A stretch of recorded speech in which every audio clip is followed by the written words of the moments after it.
Okay, leo nataka nikuonyeshe kitu kingine, jinsi ya kuweka payment cycle ya malipo yako. Kwa hiyo utakuja kwenye support, sio hapo, kwenye account, hapa kwenye account, alafu utabonyeza payment cycle.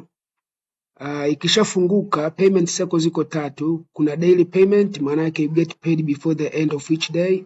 Kuna weekly payment, you get paid every Saturday, na kuna monthly payment mwisho wa mwezi.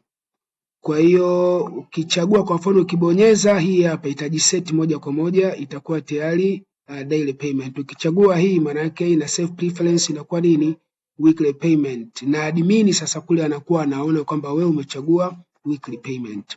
Sasa ukishakuja hapa chini kuna payment information, kuna mobile money, alafu kuna bank transfer. Ukichagua mobile money utakuja hapa chini mobile provider, utachagua kama ni M-Pesa, Tigo au siku hizi inaitwa Mixx by Yas, au Airtel Money au Halotel, alafu utakuja utajaza namba yako hapa, alafu utasave. Kama usipojaza hapa, by default kule admin anaona namba yako ile ya simu ambayo ulijaza wakati una sign up kwenye account yako. Okay, lakini pia kimwisho usisahau kuja kwenye announcement na kuangalia kama kuna matangazo yoyote mapya. Kwa mfano kama hii account hata haijawahi kusoma matangazo hapa. Heri ya Maymoos kwa kumwandishi siku zote. Okay.